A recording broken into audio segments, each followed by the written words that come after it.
Science and religion, but they're different religions. Now, this is an immensely important question, because leaving Christianity outside altogether, religions do not agree with each other. It's idle to pretend that they do. Science is an international discipline. And of course, we are all aware of the sad fightings, even within Christendom, in my own country of Northern Ireland. So, I've got a lot to answer for in a way. And how do I approach this question? Well, in exactly the same way as everything else. I find, let's take the three great monotheistic religions. I have many Muslim friends and Jewish friends in many parts of the world. And when it comes to the resurrection of Jesus, there are three different views, as you know. The Jews believe, my Jewish friends believe, that Jesus died and did not rise. My Muslim friends believe he didn't die. And I believe that he both died and rose. They cannot all be true. How do you approach a question like that? Well, first of all, I step completely back from it.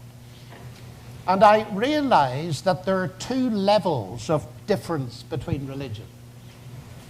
And the first thing to recognize, ladies and gentlemen, as you go around the world, study all religions or none, people of any faith, philosophy you care to name, you'll find a striking fact.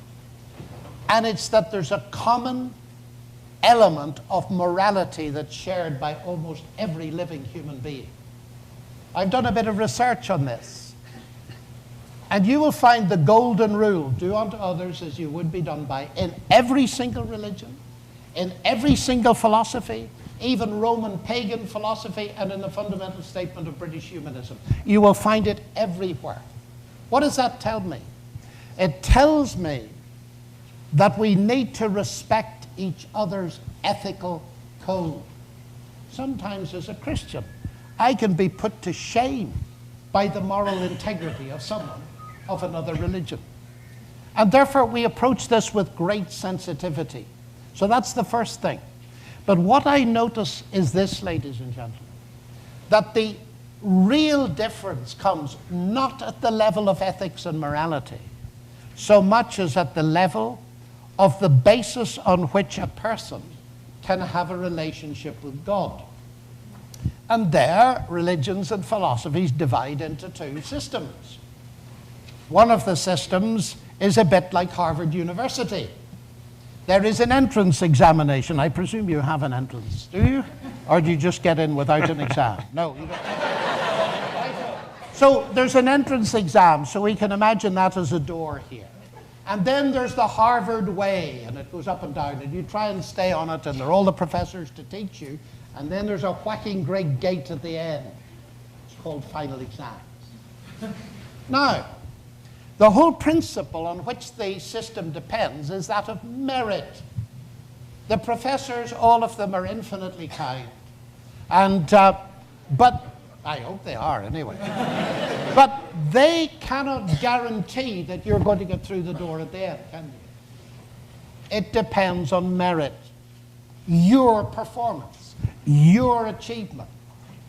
And many religions are like that, and their adherents tell me they're like that. There's some initiation rite, you get on the way, you try to follow the way, and you hope that then when the great assessment comes, and your good deeds are measured against your bad deeds, that somehow the good ones will weigh more than the bad ones, and you will be accepted into whatever is beyond. I know that's a slight caricature, but it's what many people believe. It's what many Christians actually believe. Now, I do not believe that at all. Because, ladies and gentlemen, the unique thing, it seems to me, about Christian faith is it's not based on merit. Because it does have a gate in a way, but at the beginning there stands Jesus Christ, who claims to have come into the world to die for my sin. Now, that's a very ugly word to raise in Harvard, but you did ask me about religions, so I'll have to give you the answer that I believe is the true one. In other words, let me put it this way. Suppose I did my first day at Cambridge, I saw a beautiful girl. I married her eventually. I suppose I went to her and said, Sally, do you know, I'd like to marry you, but here's a cookbook. Now, it's got a whole lot of rules inside it. Now, if you keep those rules fairly well, for the next 30 or 40 years, I will think about accepting you. Of course, I couldn't possibly accept you now, but if you perform well enough, when the final assessment comes, I will accept you. Well, some of you are laughing. Others of you might be experiencing that, I don't know.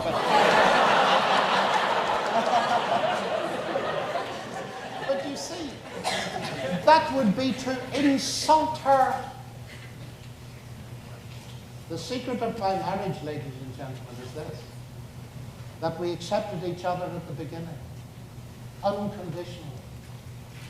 And because she doesn't have to keep the rules of the cookbook, so to speak, in order to gain my acceptance, that sets her free to learn to cook.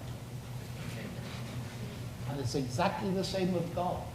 We wouldn't dream of basing our relationship with a fellow human being on a measured performance and an acceptance at the end of a long history of performing laws. And yet millions of people think that that's a way to base a relationship with God. And it seems to me here, and let me say it straight, Christianity competes with no other religion here. Because as far as I can see, Christ is the only person that offers me the knowledge of forgiveness right here and now. So in my life, I try to live for him, not in order to gain his acceptance, but because, ladies and gentlemen, I already have it. It's not based on my performance or my merit. It's based on the merit of Jesus Christ, who died and rose for me. And there, ladies and gentlemen, I think we'll have to leave it. Thank you for your patience.